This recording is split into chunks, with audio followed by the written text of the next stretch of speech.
último painel do primeiro dia do Encontro Nacional das Águas. Pedimos a todos que permaneçam e continuem aqui no nosso debate. A nossa sala ainda está cheia. Aqueles que nos veem online, por favor, continuem, que o tema continua.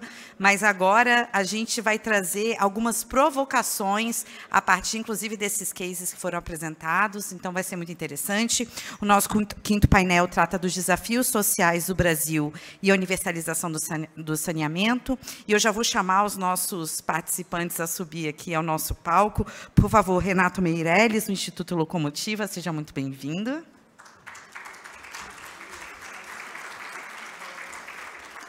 Chamo o Danilo Moura, que é especialista de monitoramento de dados no Unicef Brasil.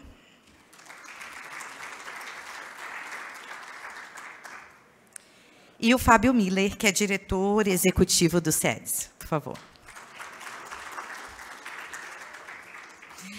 Bem, ao longo do dia, nós já discutimos um pouco das tendências e dos desafios para o próximo governo, do ponto de vista de saneamento, falamos de regulação, falamos de financiamento, e agora à tarde, no final da tarde, iniciamos esse debate sobre o impacto social dessa atuação. Nós temos quase 100 milhões de brasileiros que não têm acesso à coleta de esgoto, mas, como eu observei que é o lema, a premissa do Instituto Locomotiva, gente não é número. Então, agora nós vamos discutir um pouco sobre essas pessoas e os desafios que envolvem atender adequadamente essa parte da população que ainda não tem acesso ao serviço. Então, já vou chamar, por favor, Renato, fica à vontade. Muito obrigada.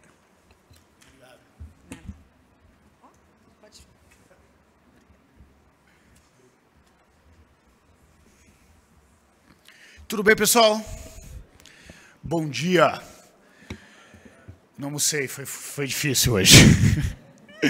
Prazer enorme estar aqui com vocês, prazer enorme dividir um pouco do que o Instituto Locomotiva e o Data Favela, que é a nossa parceria com a CUFA, com a Central Única das Favelas, tem estudado sobre o consumidor brasileiro para provocar um pouquinho pela lógica não das políticas públicas, das iniciativas que o setor faz, mas pela lógica da demanda.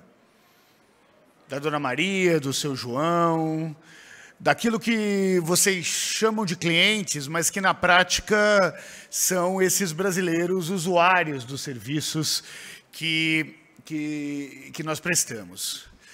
Nós veremos aqui hoje uma série de números, uma série de gráficos, uma série de estatísticas, mas o convite que eu tenho para a gente começar esse nosso bate-papo, e é um convite que vale para hoje, mas vale principalmente para o dia a dia de vocês, é para vocês não esquecerem que atrás de cada número, de cada gráfico, de cada estatística, tem a história de alguém. Tem uma história de um brasileiro que tem sonhos, de um jovem que antes de ir para a escola tem que passar por uma série de córregos, de esgotos a céu aberto, de um pai ou de uma mãe de família que fica na dúvida entre manter o lastro com a comunidade onde mora ou procurar um lugar melhor para se viver. Os números nada mais são do que a representação estatística das pessoas. Então, cada vez, a partir de hoje, que as senhoras e que os senhores abrirem uma planilha, lembrem que existe amor no Excel. A gente esquece que existe amor no Excel, e isso é fundamental para o dia a dia do nosso negócio. Bom, vamos começar falando assim sobre a realidade da baixa renda. E como nós vamos falar bastante do Brasil, eu queria começar com um recorte do recorte da baixa renda. Eu queria falar das favelas. As favelas são aquele que o IBGE chama de aglomerado subnormal. O que significa dizer já que eles estão abaixo do normal. São aqueles territórios frutos de ocupação, na grande maioria dos casos, sem a posse definitiva da terra. Um território que tem o tamanho maior do que muitos países. Nós estamos falando de 17,1 milhões de brasileiros que vivem em favela. Isso é mais do que muito país da América Latina. Se os moradores de favela formassem um estado da federação, seria o quarto maior estado do Brasil. eu tenho mais favelados do que moradores do estado da Bahia, eu tenho mais favelado que gaúcho no Brasil. Então não é um segmento, nós estamos falando de muita gente. Distribuída em 13 mil favelas, em 5 milhões de famílias. E antes de apresentar o próximo gráfico, eu queria dividir com vocês o que talvez tenha sido uma das primeiras fake news que as pesquisas e que a verdade factual conseguiu desconstruir durante o período da pandemia. Eu esqueci de me apresentar, eu sou um cara que, além de ser pai de Helena, eu sou um sujeito que acredita que 1 mais 1 é igual a 2, que a Terra é redonda e que vacina salva, tá? Só para deixar claro quem está falando aqui. E numa das primeiras fake news que existiram na pandemia, era até uma fake news involuntária. Era uma fake news que falava que o vírus era um vírus democrático, que matava da mesma forma pobres e ricos, homens e mulheres, brancos e negros, moradores da favela e moradores do asfalto. O vírus pode até matar todo mundo, mas num país desigual como o nosso, os anticorpos sociais para resistir à pandemia eram muito diferentes. E parte considerável desses anticorpos sociais está diretamente ligado ao saneamento básico. Enquanto parte da elite acreditava que o problema da pandemia era a falta de álcool em gel, nós temos 46% dos lares de favela que não têm água encanada. Isso é muito maior do que álcool em gel. Vamos olhar aqui a distribuição de mais de 70 milhões de famílias brasileiras. Antes disso, deixa eu voltar. Quem se considera pobre aqui, levanta a mão, por favor. Ainda bem que o setor paga bem. Quem aqui é rico? Tem dinheiro de verdade? Ok. Quem aqui é classe média, levanta a mão, por favor. Pessoal, você tem que levantar para um desses, ok? É impressionante, obrigado. Você pode ser rico, você pode ser pobre. Você sempre acha que é classe média, reparem nisso. Porque a gente sempre conhece alguém que tem mais grana que a gente, alguém que tem menos grana que a gente, então a gente está lá na média, né? Agora, quando a gente olha a renda familiar das mais de 70 milhões de famílias brasileiras, a renda familiar somando tudo, tá? Renda bruta somando renda formal, renda informal, aposentadoria, bico. Para quem não sabe, bico é aquilo que os mais escolarizados chamam de frila, tá? É a mesma coisa. E hoje nós temos mais de 60% das famílias brasileiras que fazem bico. Metade das quase 70 milhões de famílias brasileiras tem uma renda familiar total menor do que R$ 2.394 de renda familiar. Só 10% das famílias brasileiras tem uma renda familiar maior do que R$ 8.100.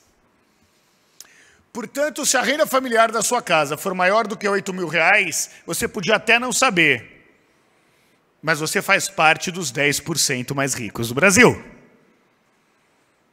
Eu estou quase mandando esse slide do Paulo Guedes, porque em um slide, de repente, o Brasil mudou a realidade dele, né? Todo mundo passou a ser rico. Ah, Renato, eu acho que você errou esse dado. Não errei não, tá? Eu ganho a vida com isso. Mas vamos supor que eu errei. Errei muito.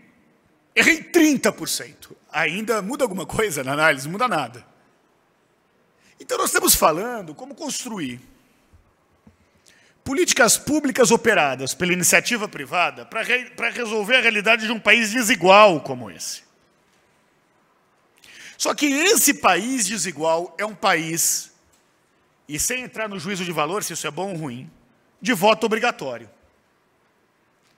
E num setor altamente regulado, com licitações e tudo mais, nós sabemos que a prioridade efetivamente é aquilo que dá voto. E nós sabemos a dificuldade que o saneamento tem de dar voto.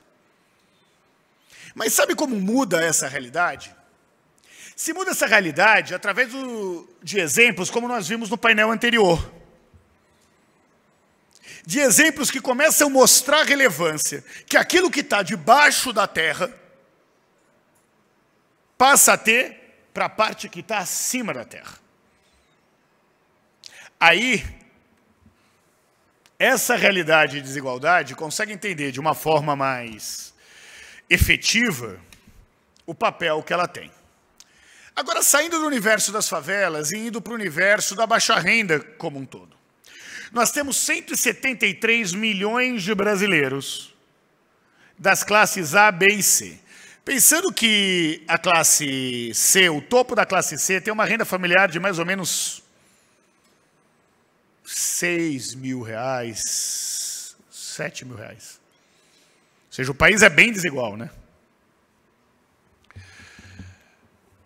Só que essa população das classes C, D e E no Brasil equivale a uma população de 2 vezes a população da Alemanha, 3 vezes da África do Sul, 4 vezes dos nossos irmãos argentinos. E olha que na Argentina agora todo mundo virou baixa renda, né? Então é um negócio impressionante. Mas isso não da população de baixa renda desse país, mas o total da população desse país. É muita gente das classes C, D e E. Quando nós olhamos a distribuição geográfica dessa parcela da sociedade brasileira, nós vimos que, por mais que proporcionalmente você tenha mais gente das classes C, D e E na região Nordeste, é na região Sudeste que, em números absolutos, está a maior concentração das classes C, D e E no Brasil, até pelo tamanho que a região Sudeste representa no total de brasileiros. O que mostra também que o desafio do saneamento não é exclusivo para as regiões mais distantes do Brasil. As favelas, por exemplo, que detêm boa parte dos problemas de saneamento, 89% estão concentrados nas regiões metropolitanas das grandes cidades. Isso não é um detalhe. Só que a desigualdade brasileira tem rosto. As classes C, D e E do Brasil têm rosto. 55%. Primeiro, é um rosto mais jovem. 55% da baixa renda no Brasil tem até 34 anos de idade. Esse número cai para 40% nas classes A e B. 56% dos brasileiros de baixa renda não concluíram o ensino médio. Apenas 9% dos adultos com mais de 25 anos concluíram a faculdade. Na classe A e B, quase metade dos maiores de 25 anos concluíram a faculdade. Mas, Renato, o que isso significa? Significa que, por exemplo, o entendimento sobre como se dá uma conta de água, de luz, de gás, é muito diferente. Significa que a forma de organizar as finanças é muito diferente. Significa que o entendimento sobre a importância da saúde preventiva, que sem medo de errar começa com o saneamento básico, é muito diferente. E que, portanto, as estratégias de comunicação têm que considerar essa realidade. Significa também que nós temos um desafio de lidar com famílias que são diferentes.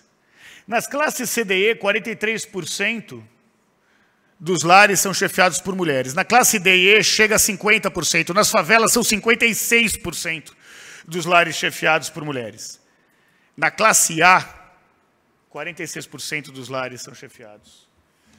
Não, das classes DE, desculpa, chega a 46%, nas favelas chega a 56%.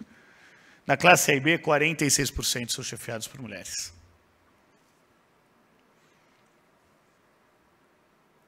E são as mulheres quem detêm a prioridade de gastos nas favelas.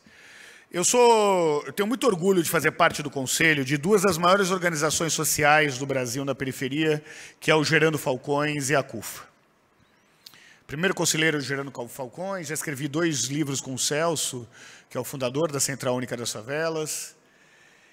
E enquanto o poder público procurava 30 milhões de invisíveis, o que significa admitir que não existia política pública para 30 milhões de pessoas, política de geração de renda para 30 milhões de pessoas, política de saúde para 30 milhões de pessoas, afinal eles eram invisíveis. Essas organizações estavam fazendo cadastramento com reconhecimento por biometria facial e GPS nas favelas para receber as doações do Mães da Favela, por exemplo. E sabe por que chamava Mães da Favela e não Famílias da Favela, ou Pais da Favela? Porque o que garante que o dinheiro vá para o que é certo é a mãe da favela.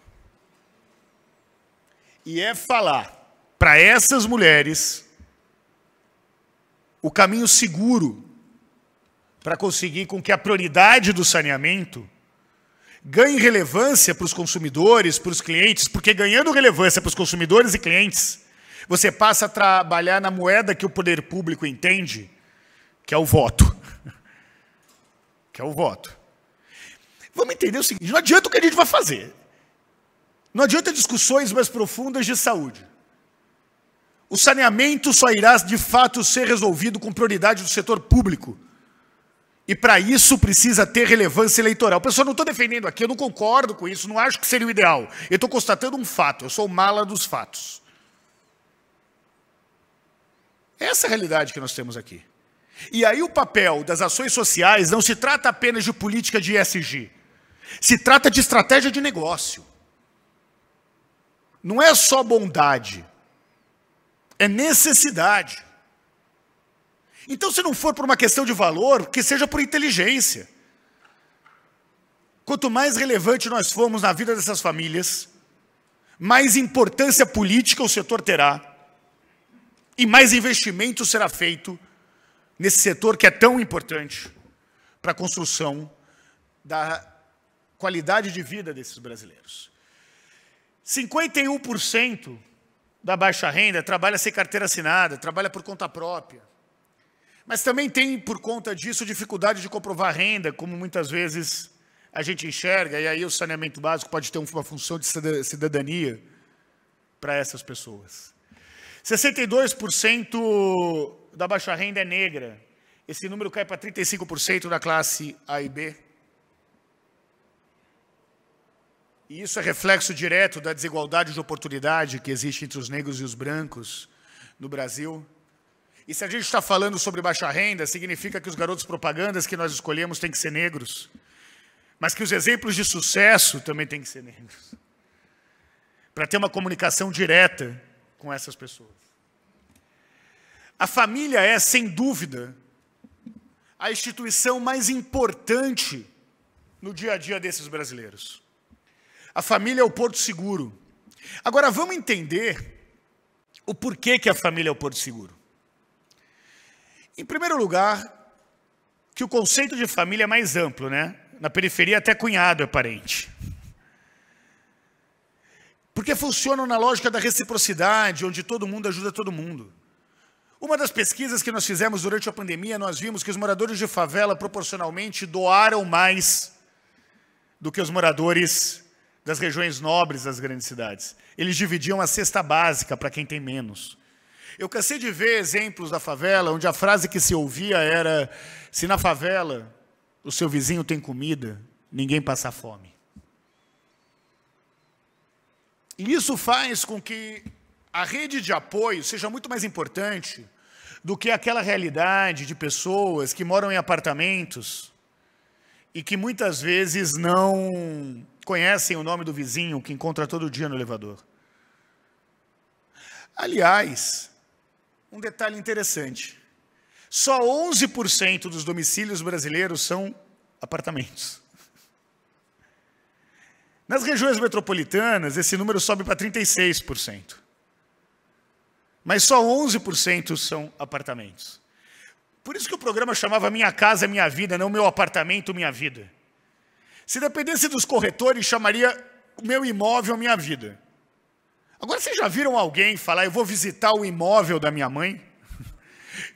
Nossa, eu estou com uma saudade do meu tio, eu vou no imóvel dele hoje. Não é casa porque a grande maioria das residências são casas, porque o valor simbólico está na casa, está na residência. A relação emocional e de comunidade com o lar é uma relação territorial. Mesmo as casas sendo muito menores nas favelas, por exemplo, com um número muito maior de pessoas. Mesmo não tendo conectividade. A casa é o abrigo, é a família, representa segurança, conquista e sociabilidade.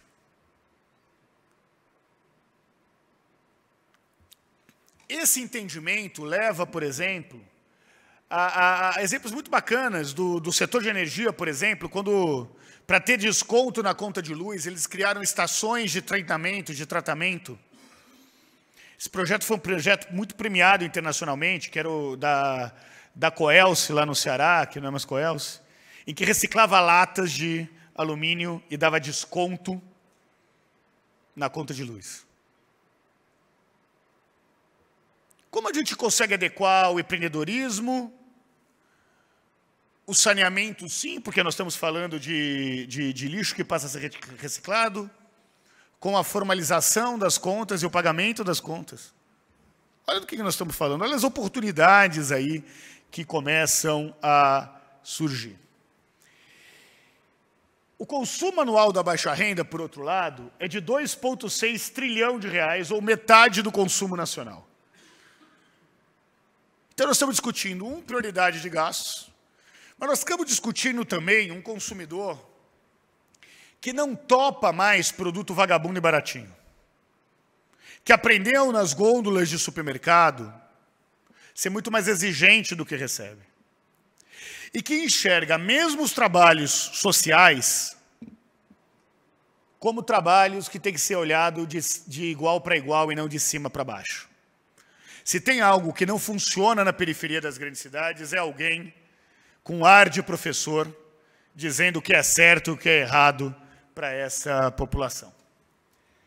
Nós temos um índice de bancarização, de plena bancarização crescente, só tem 3% de não bancarizados, mas nós temos um contingente grande aí de subbancarizados, que basicamente só tem um mecanismo eletrônico transacional, e não ter acesso a crédito ou às outras oportunidades. Não é à toa que o depósito em conta corrente e o dinheiro vivo tem muito mais importância do que o crédito, e que boa parte das contas são pagas na lotérica, pagando o boleto que esse trabalhador informal recebe. Não é à toa que quando você usa o meio de pagamento que costuma ser utilizado para pagar as contas de consumo, o dinheiro lidera bem na frente do Pix, para isso. Mas para caminhar para o nosso debate, para ter um tempo legal para a gente concluir aqui, vamos entender o quanto que esses comportamentos, além dos exemplos que nós já conversamos aqui, dialogam com a realidade do saneamento básico. Para baixa renda, saneamento básico mobiliza vários significados. O produto e o serviço que vocês vendem tem a ver com dignidade. O acesso ao saneamento básico de igualdade significa poder viver com dignidade. Pessoal, nós vendemos dignidade. Saúde, através da saúde preventiva, através do controle de infecções, de insetos, de dengue. Uma vida facilitada na medida em que você tem água encanada, uma chance melhor de você cuidar da família e de muitas vezes fazer economia. Guardem esse slide. Cada vez que o seu filho ou a sua filha perguntarem como é que vocês ganham a vida, lembrem desse slide. É com isso que vocês ganham a vida. Não é cavando buraco, colocando caixa d'água, colocando sino. É esse o significado que o saneamento básico tem na vida das pessoas. E se a gente não dialogar com esse slide, nós não vamos conseguir nos conectar com o consumidor final. E eu não canso de repetir, sem nos conectar com o consumidor final, nós vamos ser uma conta e não o investimento dessas pessoas. E a pessoa não gosta de ser cobrado, ela gosta de ter o serviço prestado. Nós não podemos ser vistos como um estorvo. Vocês trabalham na solução, como eu disse, na dignidade, na construção da saúde, no facilitar a vida, na economia, no cuidado da família. Guardem esse slide. Mas para a parte significativa da baixa renda, os problemas com o saneamento básico são uma realidade concreta. Realidade que dificulta com que esse slide se concretize. São 33 milhões de pessoas que não têm acesso à água. 94 milhões de pessoas que não têm acesso à coleta de esgoto. A média da renda de quem não tem saneamento, com casa sem saneamento, é de R$ 644, enquanto que das casas com saneamento sobe para R$ 3.794. São mais de R$ 3.000 de diferença de renda familiar. 24% de quem tem acesso à água tem recebimento irregular, ou seja, funciona por gatos. E muitas vezes não conseguem aproveitar na plenitude o que significa uma água tratada, uma água com qualidade. Além dos problemas de acesso à qualidade, os gastos da baixa renda com contas de água e esgotos pesam mais no bolso da baixa renda. E esse slide é autoritário aqui. Qual é a participação do orçamento familiar com água e esgoto? E nós temos aí a população de 2 a 3 salários mínimos que tem uma participação que é o dobro do significado que existe. Por fim, dito que nós temos vários Brasis com diferenças regionais, diferenças de classe, diferenças sociodemográficas, enxergando que essa população, que em números absolutos é a maioria, que concentra metade do PIB, também vive uma desigualdade gigantesca com relação aos anticorpos sociais, em especial ligados ao saneamento básico, que nós temos repertórios tão diferentes como os ligados à educação, qual é o desafio de se comunicar? Porque também não adianta a gente fazer um monte de ação bacana se as pessoas não entendem o significado disso. Se é só para falar para relatório de investidor. Eu não estou questionando a boa intenção, tá? Tenho certeza que todos os exemplos daqui são de melhor intenção possível.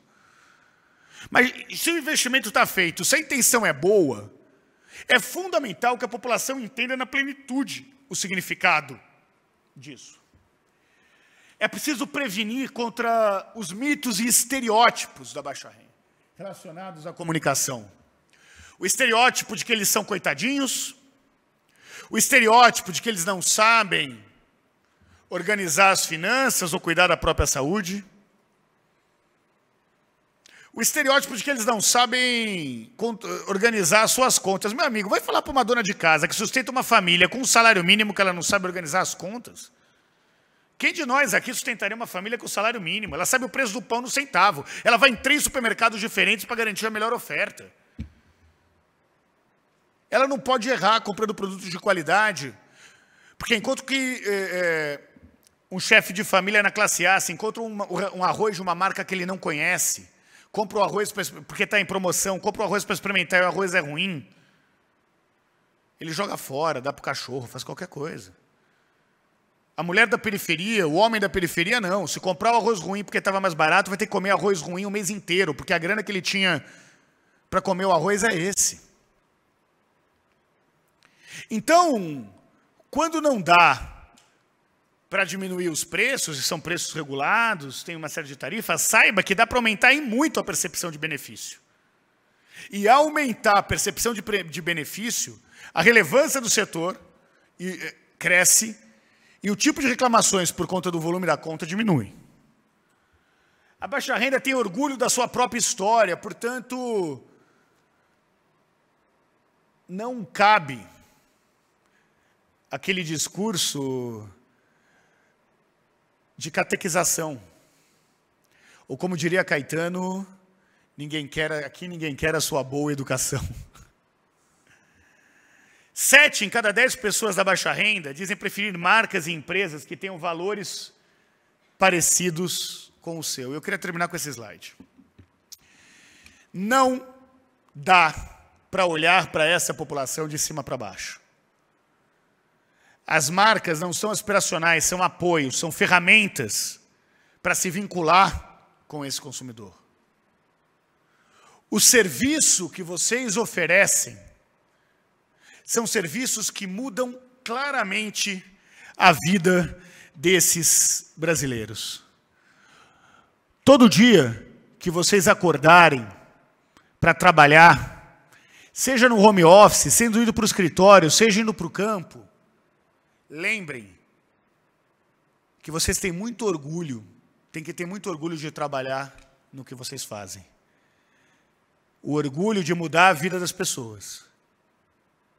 Só que não adianta parecer que mudamos as vidas das pessoas se esse entendimento não ficar claro para, como dizem alguns, e eu odeio esse termo, pagadores de impostos. Muito obrigado pela atenção de vocês.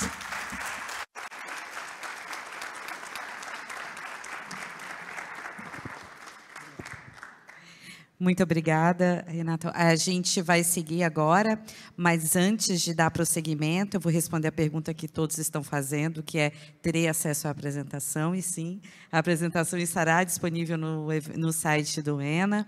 Você pode acessar pelo nosso site abconsindicom.com.br.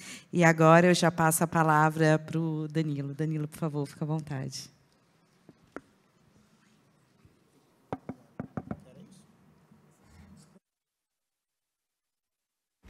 Boa tarde para todo mundo.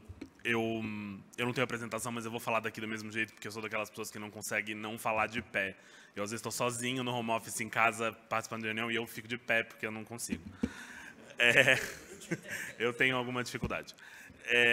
Bom, eu sou Danilo Moura, eu sou oficial do Unicef aqui em São Paulo. A Liliana Chopteia, que é a chefe da área de políticas sociais do Unicef no Brasil, que deveria estar aqui, está com um problema de saúde, ela não pôde vir e me pediu para participar. E eu acho que o ponto onde o Renato terminou é o ponto de onde eu quero começar.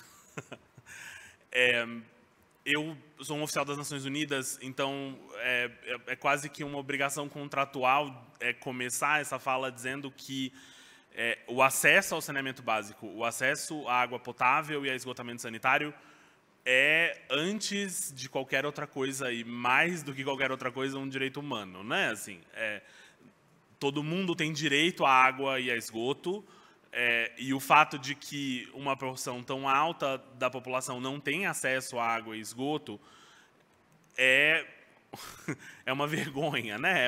É uma crise, é uma razão de preocupação que ficou muito evidente de algumas formas na pandemia, mas que é uma crise de longo prazo no Brasil.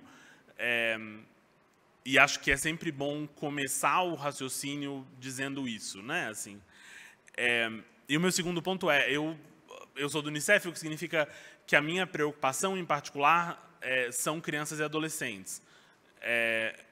O Unicef é o Fundo das Nações Unidas para a Infância e, basicamente, desde que o Unicef foi criado como uma agência, um fundo de resposta à emergência do pós-guerra em 1950, o Unicef trabalha com água e saneamento pelo mundo. Esse é um assunto, água e esgotamento pelo mundo, esse é um assunto que faz parte do rol de ações da agência desde que a agência foi criada, basicamente.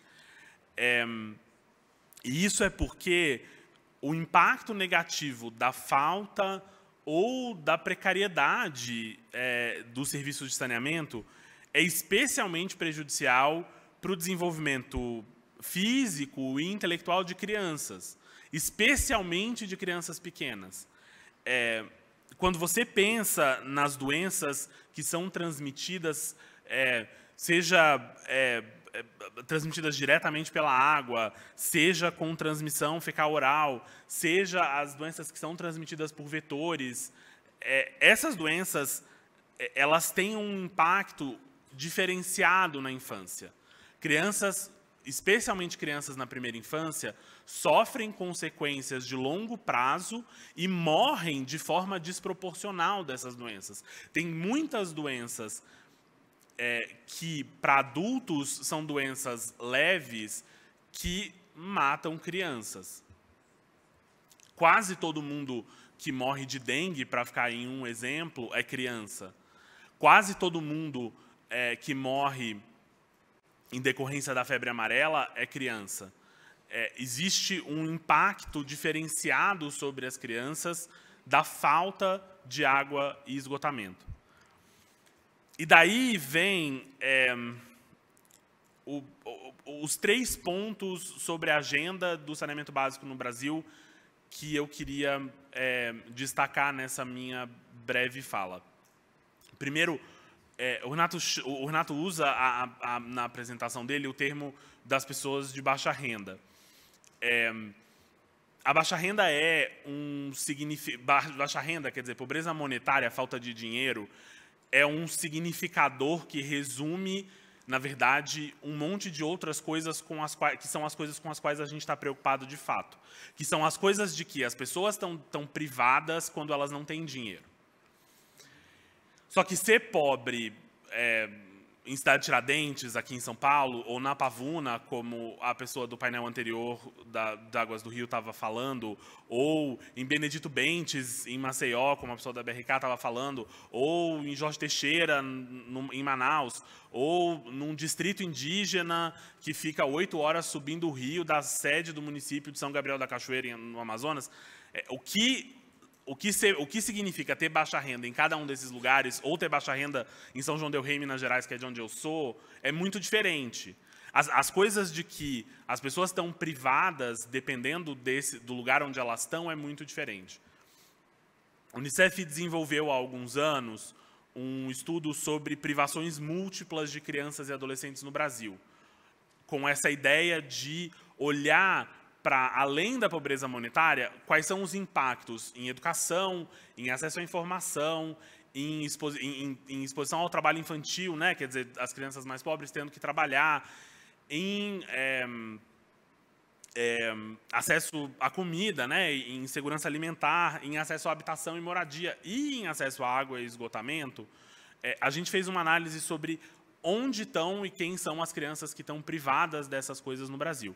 E o que a gente encontra é que 32 milhões, quase 33 milhões de crianças e adolescentes no Brasil têm privação em alguma dessas áreas e quase 14 milhões têm uma privação extrema em alguma dessas áreas, né? O que significa não só não ter acesso à água potável, mas não ter acesso a água nenhuma.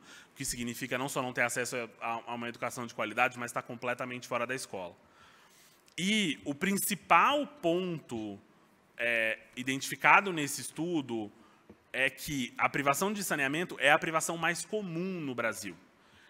Mais de 16 milhões das crianças e dos adolescentes brasileiros que têm alguma privação têm privação em saneamento. 3 em cada 10 de todas as privações de crianças e adolescentes desses direitos no Brasil que foram identificadas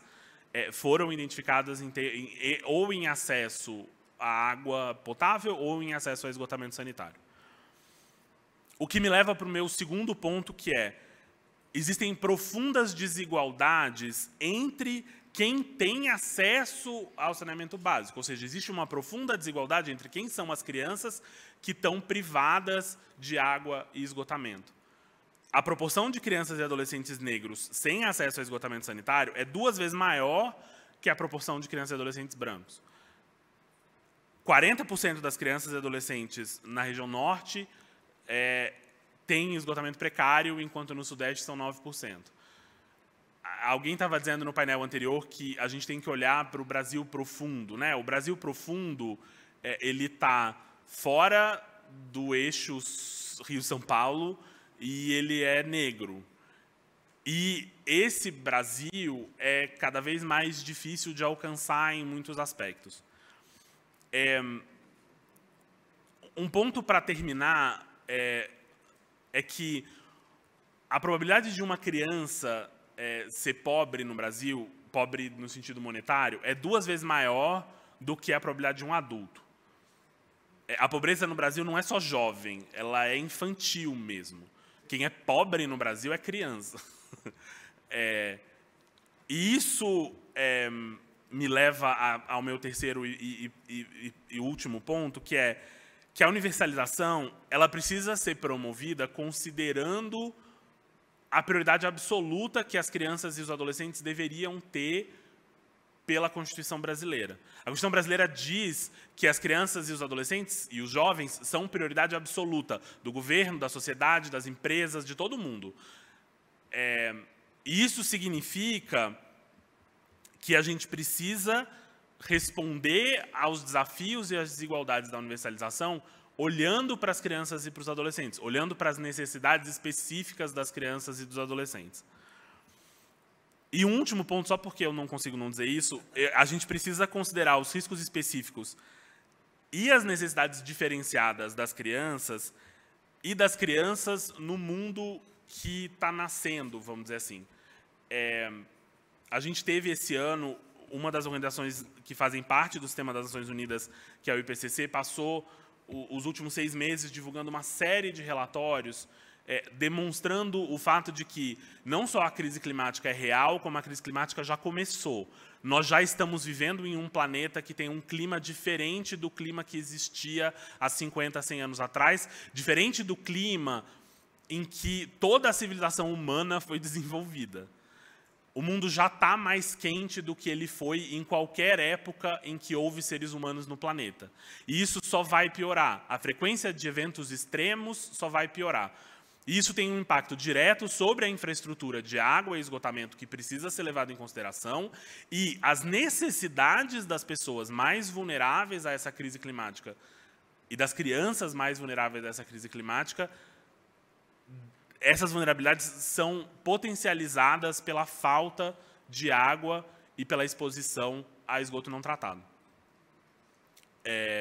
O que é um jeito de dizer a responsabilidade da universalização não é só uma responsabilidade pensando na crise histórica que o Brasil tem e na dívida histórica que o Brasil tem de universalizar o acesso à água potável e ao esgotamento sanitário. Ela é uma crise também com o futuro, porque o futuro vai ser mais difícil do que o presente e responder a essa crise que nos bate à porta é uma responsabilidade de todos nós. Obrigado.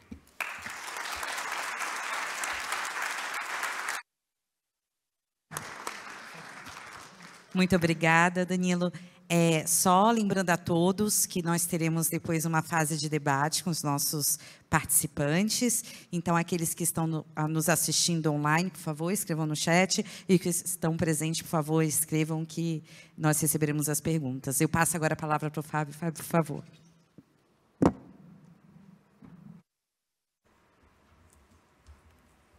Olá, boa noite a todas e todos. É uma grande honra estar aqui, podendo conversar com vocês. Primeiro, eu quero agradecer a vocês que estão aqui conosco até essa hora, já provavelmente cansados, né, de um dia extenso de atividades e de falas, mas que seguem aqui conosco num debate tão importante, né? E para você também que está nos assistindo pelo YouTube. Então, obrigado pela presença de vocês aqui nesse momento. Segundo, eu quero agradecer a produção do evento e a organização de toda essa atividade, desse 8º Encontro Nacional das Águas, de ter a coragem, porque para mim a palavra aqui é coragem, de trazer organizações da sociedade civil e um organismo internacional num encontro de grandes empresas para discutir e trazer à tona quais são os desafios sociais do Brasil contemporâneo. E terceiro, dizer, que são as 3 principais coisas que eu acho que eu queria dizer, que eu precisei inverter tudo do que eu ia dizer, porque muita coisa já foi dita, né? Então, a gente vai se focar em alguns pontos que eu acho mais importantes. E aí eu vou começar pelo final, que eu planejei. Eu queria começar pelas palavras que eu queria chamar mais atenção dessa tarde de hoje, e queria que vocês lembrassem dessas palavras. Oportunidades, diálogo, proximidade, cultura, igualdade, diversidades inteligência de negócio e direitos. Acho que essas são as palavras-chave para quando a gente pensar na perspectiva da universalização do saneamento. O Brasil vive grandes questões. O ciclo intergeracional da pobreza, ele é um ciclo muito forte. A gente universalizou a educação tem bem pouco tempo. Não tem tanto tempo assim. E ainda hoje, aí esses dados eu vou trazer, porque não apareceram, pasmem, 5.200 escolas no Brasil não possuem banheiro. 8.100 escolas não possuem acesso à água potável. E 7.600 escolas não possuem esgoto. E olha que muitas vezes a escola é o único equipamento público que essa comunidade, que essas pessoas, né, que essa gente tem naquele território. E essa escola, que é esse equipamento básico, não consegue garantir esse direito ao acesso à água de qualidade. E aí a gente olha para essa perspectiva dos desafios, né? A Cívicos, que é uma grande organização mundial, que olha para os desafios mundiais sociais, ela acabou de lançar um relatório com os 5 principais desafios sociais do mundo. Né? O que eles trazem para a gente? Primeiro, eles falam numa abertura do grande cenário de incertezas em que a gente vive, e que a gente, acho que todo mundo concorda com isso. Segundo, eles trazem um ponto que é muito sério, que são os ataques à democracia que a gente vive no mundo inteiro. Terceiro, eles falam das agendas climáticas. Como é que a gente olha para a questão da agenda climática? Depois eles falam das guerras e dos movimentos migratórios, da nossa necessidade de aprender a conviver nesse novo modelo. E, por fim, eles falam dos preços, da violência, da pobreza, que acabam em protestos. Esses 5 elementos que a Cívico traz do cenário mundial, eles se refletem em elementos muito parecidos no Brasil. Atualmente, nós vivemos um cenário de pobreza, e aí a gente tem que lembrar sempre que pobreza não é só renda, a gente não está falando só sobre a proxy de renda, mas a gente vive um cenário. Pobreza é um fenômeno, a Dailson Sposati nos ensina isso lindamente. Pobreza é um fenômeno multidimensional, tem a ver com nutrição, tem a ver com habitação, tem a ver com renda, tem a ver com saneamento básico, tem a ver com educação. E como é que a gente está lidando com esse problema complexo? Quando a gente sabe que no pós-pandemia, a gente antes tinha 28 milhões de pessoas vivendo abaixo da linha da pobreza. Hoje nós tínhamos 23, hoje nós temos 28 milhões. As desigualdades sociais, que são fortíssimas no nosso país, e que têm raça e gênero, são as mulheres e são as pessoas pretas que sofrem desigualdades, a maior parte das desigualdades sociais desse país. O desemprego, o acirramento das desigualdades nos processos de aprendizagem. Vocês acham que as crianças que estudam na escola pública, do interior, de uma comunidade periférica, de uma metrópole, aprendeu da mesma forma durante a pandemia? A saúde, e aí especialmente a saúde mental. Hoje a gente tem ouvido muito falar de saúde mental. Qual é a possibilidade que essas pessoas têm de acesso à saúde mental? A segurança pública, a questão da situação fiscal do nosso país, a relação da dívida pública com o PIB e a segurança hídrica.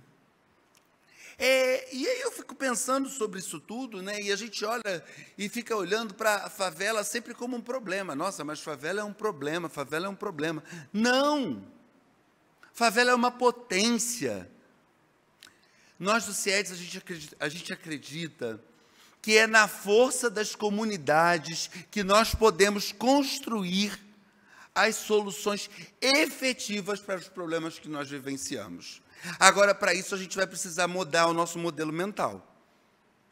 A gente vai ter que passar a agir em complementariedade e não em substituição.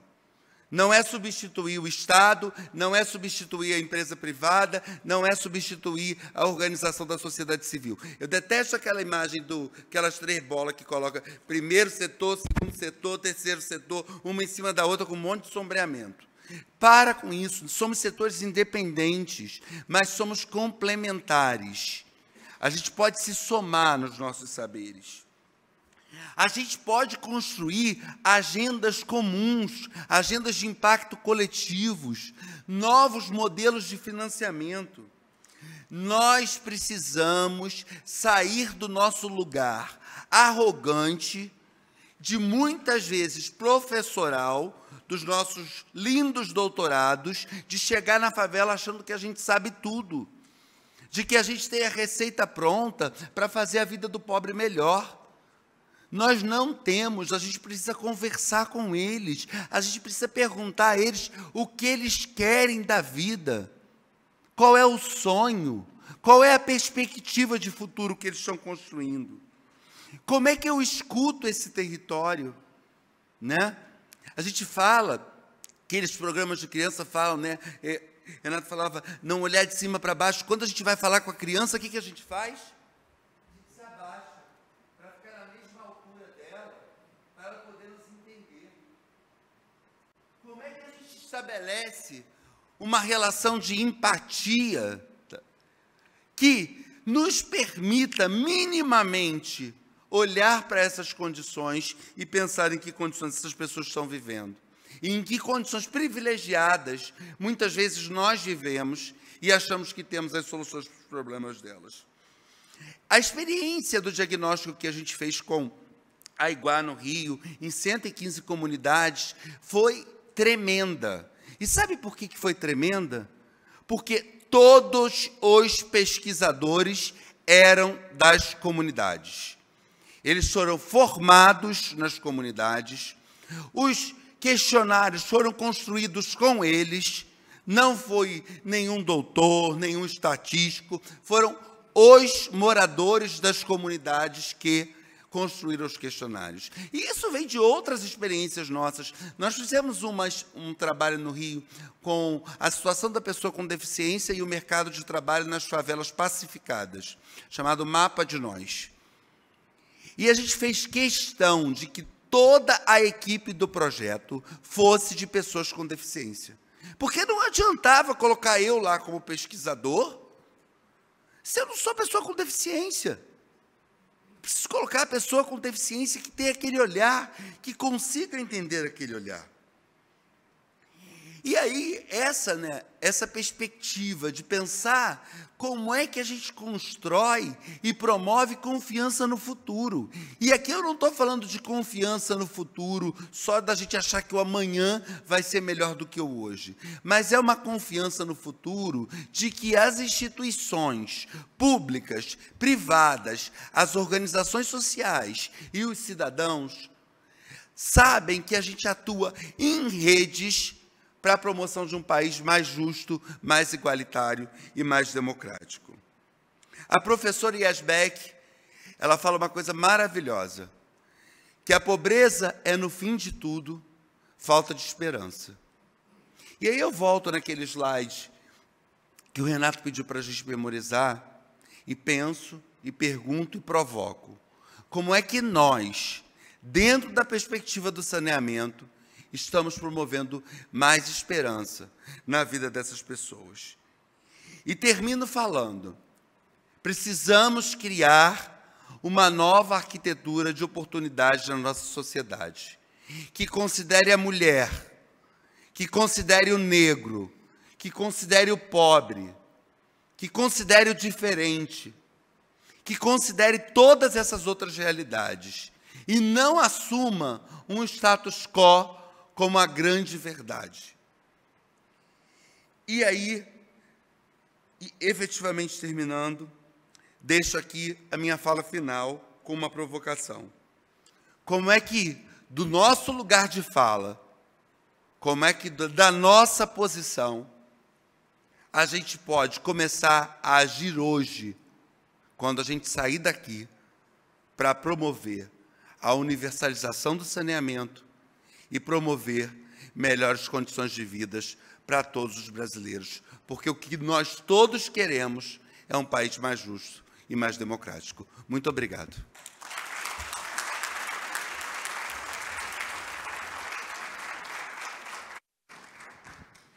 Prezados, muito obrigada, Fábio, Danilo, Renato. É realmente gratificante estar aqui com vocês hoje para ouvir. Eu tenho certeza que todos que nos ouvem sentem da mesma forma. Nós estamos abertos a perguntas, mas eu vou começar com uma pergunta geral, então, para todos, para estimular os nossos presentes, os presentes e os que estão nos vendo via YouTube. Um ponto, eu estava até conversando com o Renato, e essa foi até uma provocação feita, e eu vou citar pela Juliana Calça, que é diretora de comunicação da BRK, que é o desafio da gente oferecer e mostrar o básico, que é o saneamento, a quem não tem o básico. E até baseado no painel anterior, né, que a gente viu alguns cases aqui bem interessantes, e na fala de todos vocês, está bem nítido a importância do processo de inclusão no processo de desenvolvimento e de diálogo, né? Mas eu queria ouvir um pouquinho de vocês sobre isso. Como mostrar o básico, né? A importância desse saneamento básico, o Renato até trouxe, da questão de aumentar a percepção do benefício, mas sem ter uma postura de arrogância, né? Sem ter, que foi esse ponto que o Fábio trouxe. Eu queria ouvir um pouquinho de vocês. 2 minutinhos, cada um. 5 Posso minutos começar? cada um. Bom, eu sou o filho de psicólogos da Vila Madalena, que estudou a vida inteira em colégios com a pedagogia do Paulo Freire, o que me fez, no segundo colegial, contrariar os meus pais, falsificar a assinatura da minha mãe e estudar num colégio público, Caetano de Campos, aqui em São Paulo, porque eu entendi que não ia fazer sentido nenhum entender o Brasil só na bolha em que eu vivia. Tá? Então, o cara que está falando é meio estranho para vocês. Mas quando eu falei a referência ao Paulo Freire, tem a ver com um tipo de pedagogia e de história em que o protagonismo não está no professor, que é uma outra forma de falar, de não ser arrogante, que é uma outra forma de colocar e envolver tudo isso. O Data Favela, que é o Instituto de Pesquisa nosso, em parceria com a CUFA, parte desse princípio, de que os moradores de favela não são ratinhos de laboratório para serem observados, eles são protagonistas dessa sua história. Então, também elaboram o questionário, também ajudam na análise, contribuem para a análise e têm uma visão muito cooperada. Até porque quem não conhece, conhece a história do Celso Ataíde, quem conhece vai saber que ele não tem nenhuma chance de não deixar a favela como protagonista. Eu falo com todo carinho, é meu padrinho de casamento, é meu melhor amigo, então eu falo com toda tranquilidade dessa forma em que a CUFA toca. Então, para mim é isso. Nós não temos que falar sobre o básico para quem não tem o básico. Nós temos que ouvir. E, ao ouvir, estabelecer diálogo. E as consciências vão ficar claras. A gente tem que procurar criar esses espaços de troca e de interação.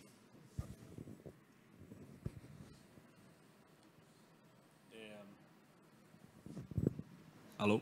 Agora foi.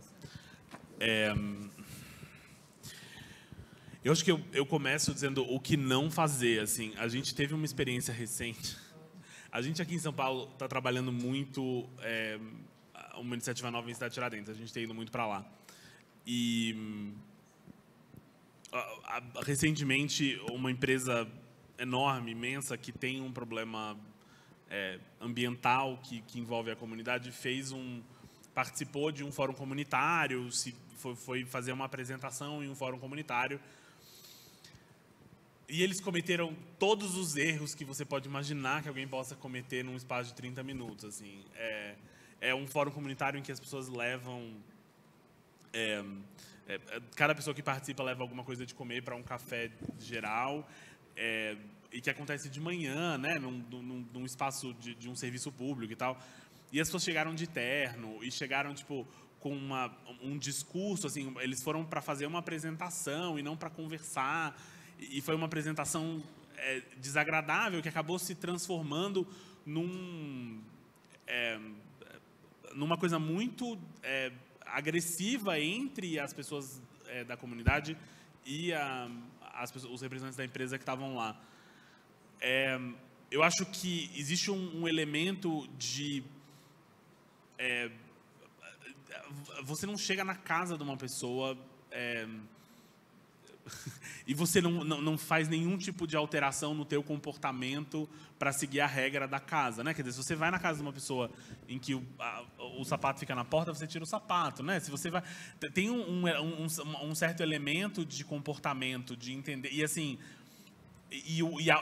a forma como essas comunidades mais pobres e as favelas no Brasil são tratadas historicamente, o histórico de discriminação, o histórico de desrespeito, o histórico de indignidade com que as pessoas geralmente são tratadas, isso cria as pessoas têm um histórico com essas coisas, né? Assim, as pessoas têm, elas partem de um lugar diferente porque a experiência delas com, entre aspas, gente de fora é diferente, né? Assim, é uma experiência muito específica que tem a ver com a forma como essas pessoas vivem.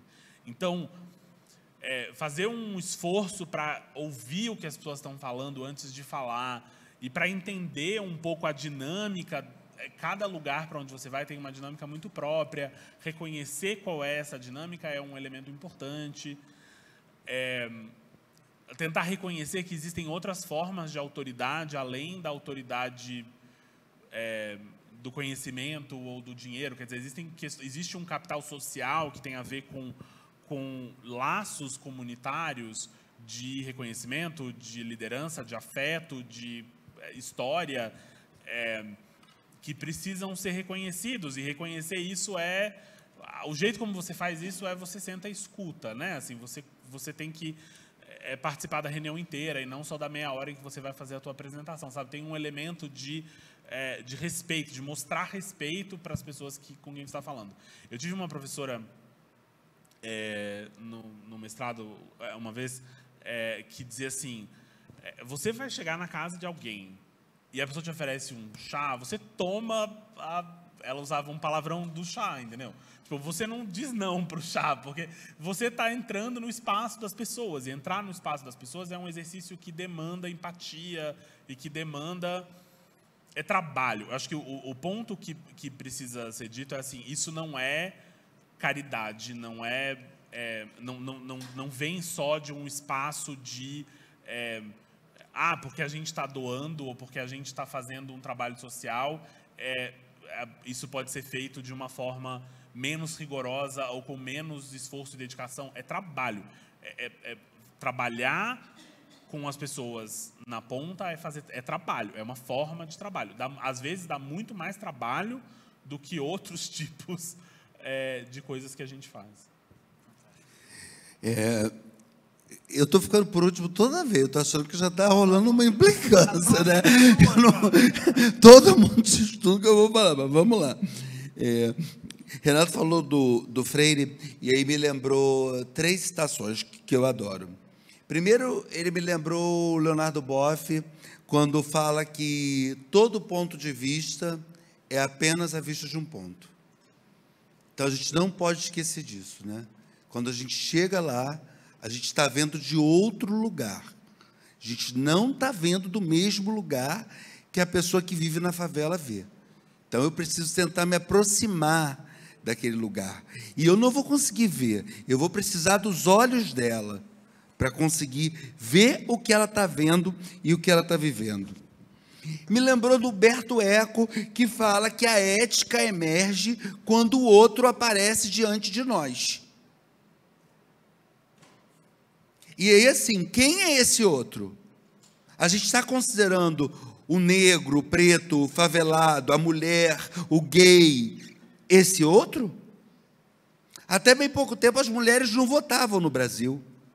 Os negros não tinham alma.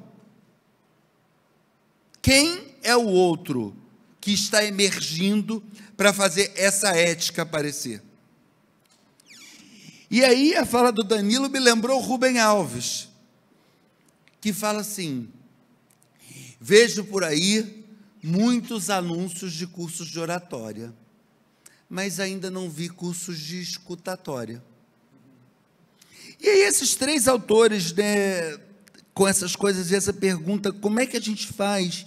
Eu acho que assim, a gente precisa construir confiança. E como é que a gente constrói confiança? Num Brasil onde os níveis de confiança estão cada vez mais deteriorados. O último relatório da Edelman aponta que os níveis de confiança dos brasileiros nunca estiveram tão baixos.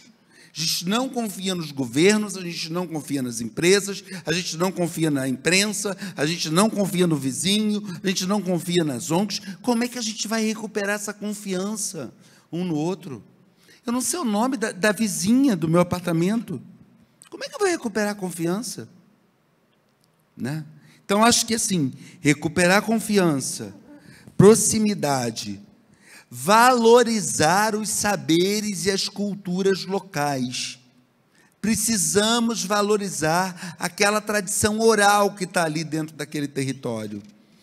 Construir relações que sejam mais horizontais. E, por fim, valorizar as diversidades, mas respeitar as identidades. Acho que são esses pontos que eu queria contribuir.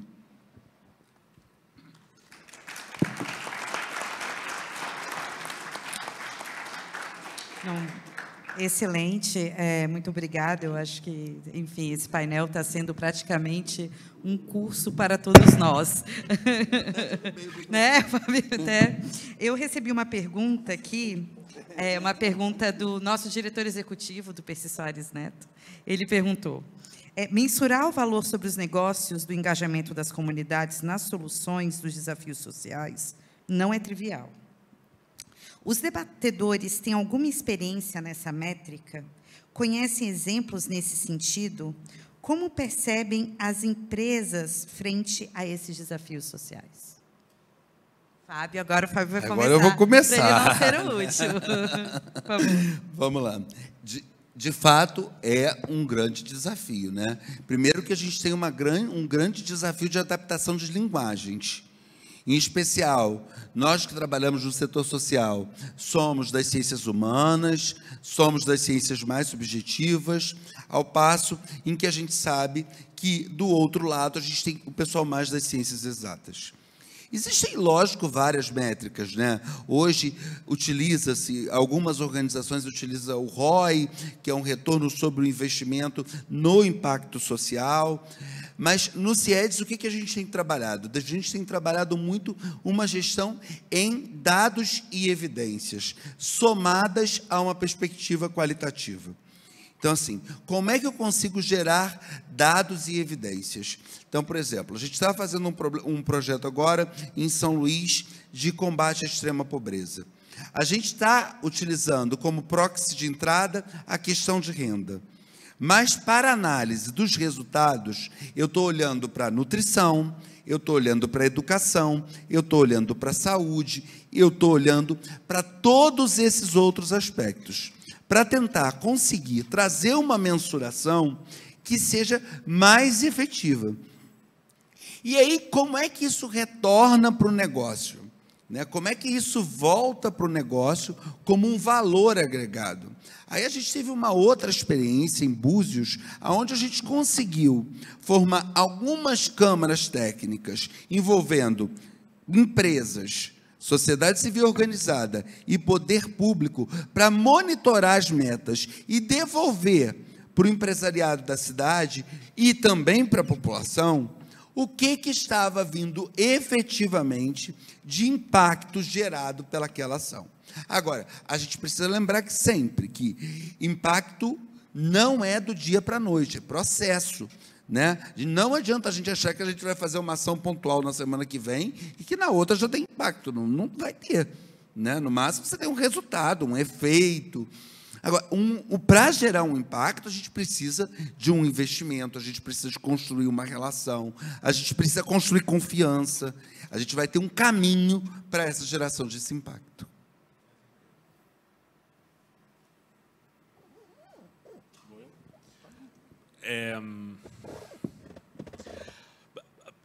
Assim, o desafio é muito grande e acho que o desafio tem também um desafio de definição, que é assim, a gente definir, a gente está falando do valor, do impacto social de uma determinada ação, a gente está falando de um valor monetário, a gente está falando de um valor... tem outras formas de medir, né? Assim, quando a gente vai fazer a avaliação, o meu título oficialmente no Unicef é Oficial de Monitoramento e Avaliação. Quando a gente vai fazer uma avaliação, a primeira coisa que a gente precisa resolver é qual é a métrica do que a gente quer medir, né? Assim, a gente quer medir, avaliar em termos de 3 pontinhos.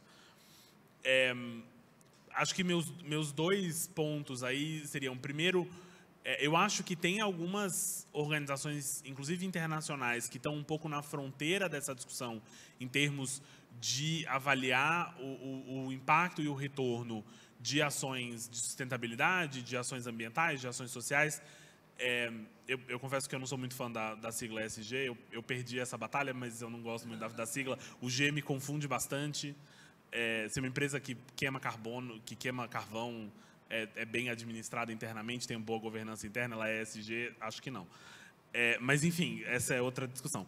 Mas existem algumas coisas que estão na fronteira da discussão de como é que você mede isso, que estão propondo coisas, por exemplo, como é que você leva em consideração um leque mais amplo de impactos que vai além dos impactos óbvios, né? Coisas que são efeitos indiretos, coisas que têm a ver com o retorno num prazo mais longo, o valor, às vezes até o valor financeiro, mas para populações específicas, né? Tem uma metodologia que o pessoal da Bloomberg está usando, em que eles levam em consideração impactos díspares, né? Existe um histórico mais longo nos Estados Unidos, inclusive legal, de você ter que avaliar disparate impact negativo, e eles estão começando a fazer isso do lado positivo, né? Assim, como é que você faz uma avaliação do impacto e do valor de uma ação, não só de forma geral, mas para uma população específica que é especialmente importante para você. E o meu segundo pitaco é que a gente tem um problema que acontece muito no Brasil, no setor privado, mas também no terceiro setor, que é uma espécie de paralisia, porque é muito complicado, porque é muito difícil, porque o desafio de fazer uma avaliação bem feita é caro, é um troço que às vezes é difícil de fazer, a gente acaba não fazendo nada, a gente fica paralisado, congelado, e a gente deixa o bom ser inimigo do ótimo. A melhor forma de você descobrir formas de avaliação que funcionam é começar a fazer. Assim, você vai lá e você mede o que você consegue medir. E nisso você vai descobrir o que você não consegue medir e você vai pensar que metodologia quali ou que modelo de monitoramento quant para a próxima rodada você precisa para você fazer uma avaliação mais sofisticada. Assim, o negócio é fazer. Esse é o tipo de coisa também que você só vai aprender. Como é relativamente pouco feito, você precisa fazer para você aprender as coisas que a gente não consegue fazer hoje. Só para dar um exemplo bem curtinho, uma das principais iniciativas do Unicef no Brasil é a Buscativa Escolar, que é uma ferramenta que nasceu da campanha Fora da Escola Não Pode, em parceria com a Undime, que é uma ferramenta que a gente disponibiliza para os municípios para eles fazerem a gestão dos casos das crianças que estão fora da escola e acompanhar essas crianças uma vez que elas sejam rematriculadas. O assunto é um pouco distante daqui, mas só para dar um exemplo, a gente tem uma plataforma criada pelo Unicef, que já está operando desde 2017, 2018, tecnicamente, e que a gente está agora mudando a plataforma para conseguir tirar dela informações que, na avaliação dos últimos anos dessa plataforma, a gente não conseguia fazer. Tem uma série de métricas que são super importantes para essa iniciativa de garantir que as crianças estão na escola, que a gente não conseguia medir porque a gente desenhou a plataforma errado. Não tem problema dizer que a gente desenhou a plataforma errado. A gente desenhou a plataforma de uma maneira subótima. A gente não conseguia tirar dela tudo que a gente queria. E a gente está mudando a plataforma para a gente conseguir tirar dela muito mais informações do que aquelas que a gente já conseguia tirar. Então, assim, tem um elemento de você só vai aprender a fazer fazendo. Assim, não existe um modelo pronto que você consiga usar desde o começo. Só antes de passar a palavra, Renato, é porque aí, então, o PC estava até comentando, e como vêm as empresas, que era a segunda parte, né, da pergunta, né, como percebe as empresas frente a esses desafios sociais? Então, só para reforçar. Vamos lá, pessoal. Primeiro, super concordo com tudo que vocês falaram aqui. Eu vou tentar somar aí para esse debate, mas a partir desses elementos, né? Primeiro, eu ganho dinheiro vendendo sabão em pó, mas o que faz o meu olho brilhar e mantém o time motivado lá do Locomotiva são dois assuntos. Um é a questão da diversidade, que você trabalhou muito bem. A gente acabou de lançar agora uma empresa que chama Inclusão nas Organizações e Diversidade, em parceria com o Silvio Almeida, que é meu sócio e amigo, com o Preto Zezé, e pessoal bem legal. Mas o segundo é que a gente fez muito trabalho já para a área de serviços regulados, parcerias público-privada, que é uma área que vocês entendem bem. E, bom, e antes de continuar, eu vou fazer uma pergunta. Quem é engenheiro aqui? Levanta a mão, por favor. Ok, eu imaginei. Olha o nosso desafio. Pessoal, eu amo engenharia, tá? É só inveja. Mas nós temos que falar do social para uma galera que é treinada, que recebeu toda a qualificação do número para ser exato nos números, até porque senão o prédio cai, né? Então, que sejam assim. Mas, na prática, que desafios a gente encontrou aí para o desenvolvimento de métrica? Em primeiro lugar, eu genuinamente acredito que nós não temos que ter problemas que se adaptem à metodologia. A metodologia tem que se adaptar aos problemas. E, novamente, volta para a escuta. E, novamente, para a consequência que você falou muito bem, que é não ter compromisso com o erro. Amigo, errou, muda e vamos em frente. Muitas vezes a gente fica muito tentando insistir em algumas coisas, aí o prédio cai, tá, engenheiros? Então, assim, não podemos ter compromisso com o erro. O segundo é responder algumas perguntas. Pergunta número 1. A métrica está a serviço do quê? E de quem? Nós estamos avaliando quais dimensões. E, de novo, parte de um exercício de escuta. E aí, tem um desafio mais safo, com perdão do termo, e aí a gente começa a entrar na questão das empresas, que está ligado ao seguinte, cara, quem eu tenho que convencer? Quais são os stakeholders que estão envolvidos nessa história? Porque é sim o cara da favela, mas se a gente quer entrar nos negócios, nós sabemos que nós temos que convencer os stakeholders, a relação governamental, a relação com as instituições, e quais são as métricas importantes para mobilizar essas pessoas, esses agentes todos, para o objetivo de cada área. Eu não quero ser aqui, só temos que ter as métricas de impacto. Essas são óbvias, tá? Só que se a gente não constrói politicamente todos os interesses dentro da empresa, você não consegue fazer isso. A gente sabe que boa parte das concessões, dos editais de concessão, vem, por exemplo, com a obrigatoriedade de indicadores constantes de satisfação. E ótimo que venha. O cara da planilha só vê isso como uma linha de custo. Tudo bem, mas essa linha está lá. Como a gente usa essa linha de custo? Para as outras ações. Para perguntar o que tem que ser perguntado. Como a gente usa, e tem método para isso, a gente já desenvolve isso para alguns de vocês. Você tem dashboards com levantamentos muito claros, que podem somar para isso, através de um uso contínuo disso. E aí, você consegue o engajamento, não só do nosso cliente, do cidadão, como a gente discutiu muito bem até agora, mas também dessas outras pessoas que acabam deixando de ver essa questão como uma ação social. Pessoal, é uma obrigação, ok? Mas muita gente vê como uma ação social. Não que eu concorde que seja uma ação social, é uma obrigação. Mas como ação social, e passam a ver também como um investimento para a valorização da marca, para a reputação versus os acionistas, para a relação com o poder público. E aí, meu amigo, nesse território de engenheiro, é número. O número não sai do nada, sai de todos os insights qualitativos que vêm dessas escutas. Mas eu já tentei convencer engenheiro só com dado qualitativo, e é uma luta, pessoal, é muito difícil.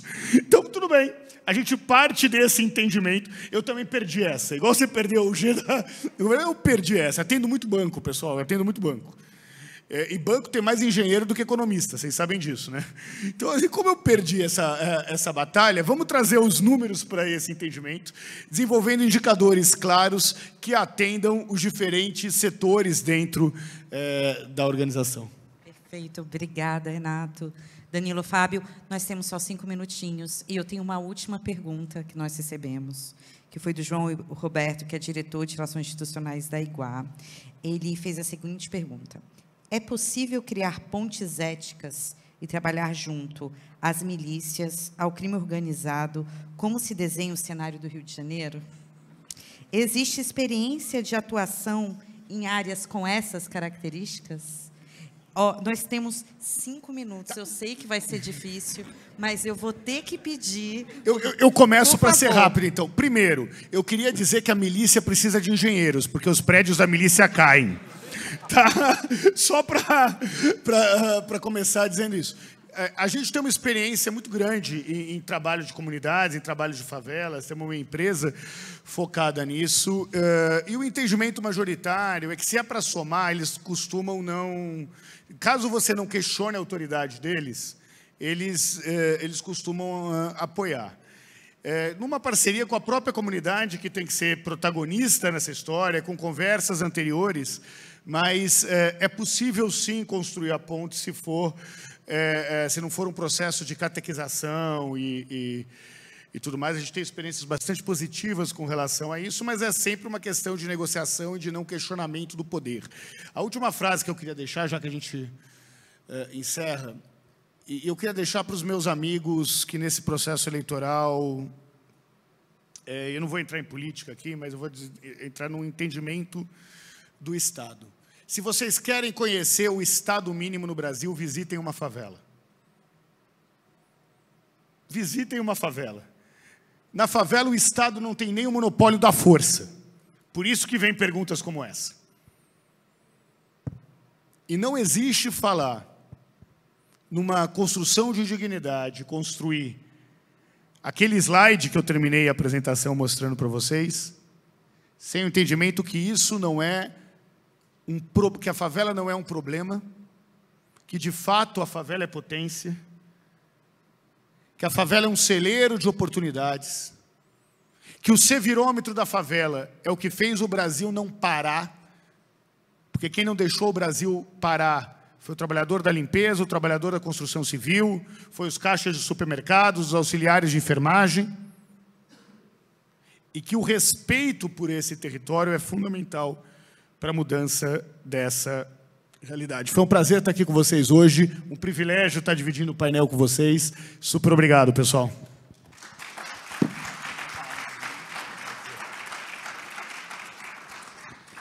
Vamos lá, acho que a pergunta é bem provocativa mesmo, né? Acho que, assim, sim, concordo com o Renato que a gente precisa construir essas pontes com as lideranças comunitárias e com as organizações de base comunitária que estão nesses territórios e que sejam reconhecidas de relevância social, né? Porque, é lógico, tem valores desses grupos que a gente não compactua. Então, a gente precisa se juntar com as organizações de base comunitária que estão lá no território, que conhecem aquele chão de fábrica, para a gente poder, junto com elas, conversando com elas, entender quais são os mínimos multiplicadores comuns, usando lá a engenharia matemática da minha 4ª série, que é o máximo que eu consigo. Então, acho que nessa perspectiva, sim, é possível trabalhar nesses territórios conflagrados por processos de violência, né? Mas tem que ser numa relação que seja muito dialogal. E aí, também, terminando, né, eu queria lembrar que a gente vive numa república, né? A palavra república, muitas vezes a gente não lembra o significado dela. República é a junção de reis mais pública. Reis, coisa. pública do povo. Então, a gente vive numa república que é uma coisa do povo. Que a gente lute para que cada dia mais o nosso país seja coisa do povo e que os direitos, como saneamento, sejam garantidos para todos. Muito obrigado, uma excelente noite.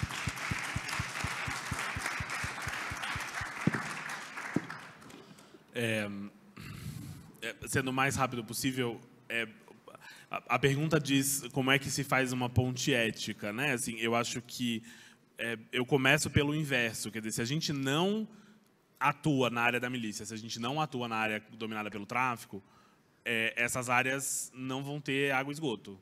E isso não pode ser um resultado ético, né? Assim, um resultado ético não pode ser as pessoas ficarem sem água e esgoto.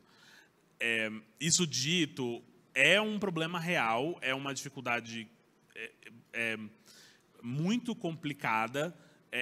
Antes, no painel anterior, as pessoas do Rio, de Niterói, as águas do Rio e tal, estavam mostrando dados do Instituto Pereira Passos. Eu trabalhei no Instituto Pereira Passos anos atrás. E a gente entrava na favela, a gente subia o morro, a gente ia para o coração da Maré, para o coração para a Vila Kennedy. Assim, a gente fazia isso, era parte do trabalho.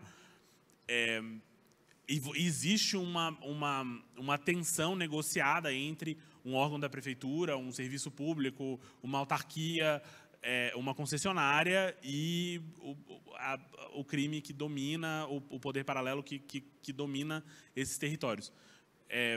Como fazer de forma ética é o que eles disseram. Quer dizer, na verdade, você tem que conversar com a comunidade, você tem que encontrar um caminho da comunidade e você tem que tentar usar as ferramentas que existem de segurança, né? Assim, existem no Rio, a Secretaria de Saúde do município, por exemplo, tem um trabalho com a Cruz Vermelha em que eles avisam quando não dá para entrar num determinado território de forma nenhuma, porque seria muito inseguro.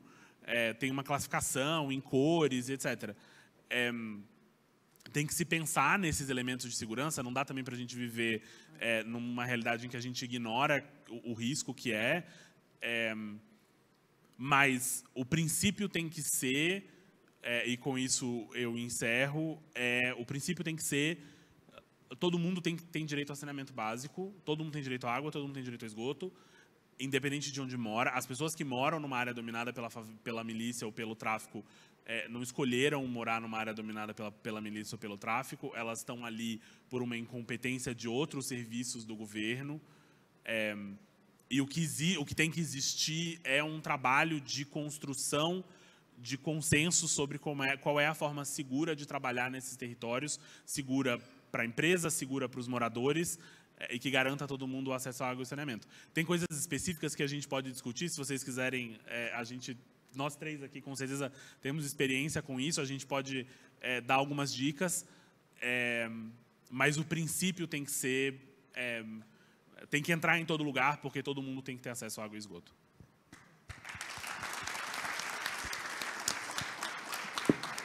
Danilo, Fábio, Renato, muitíssimo obrigada. Fechamos o dia com chave de ouro. Agradeço também a todos que ainda estão aqui presentes. O PC vai fazer uma mensagem final? Tá, ok. Então, obrigada a todos. Um recado só que me passaram aqui é que amanhã nosso primeiro painel se inicia às 8h30. Agora eu passo a palavra ao nosso diretor executivo, PC Soares. Obrigado, Ilana. Gente, queria rapidamente agradecer a mesa, dizer que para mim é um prazer ter vivido essa mesa dentro do ENA. Pena que o auditório esvaziou um pouco, mas eu acho que esse vídeo no YouTube vai bombar, a gente vai ver muitas vezes para conseguir aprender todas as lições. Reforçando, amanhã, 8h30, o tema é capacitação, qualificação profissional, que é um desafio para o setor na expansão do saneamento. Nós temos um desafio importantíssimo de qualificar pessoas para poderem estar engajadas nas operações.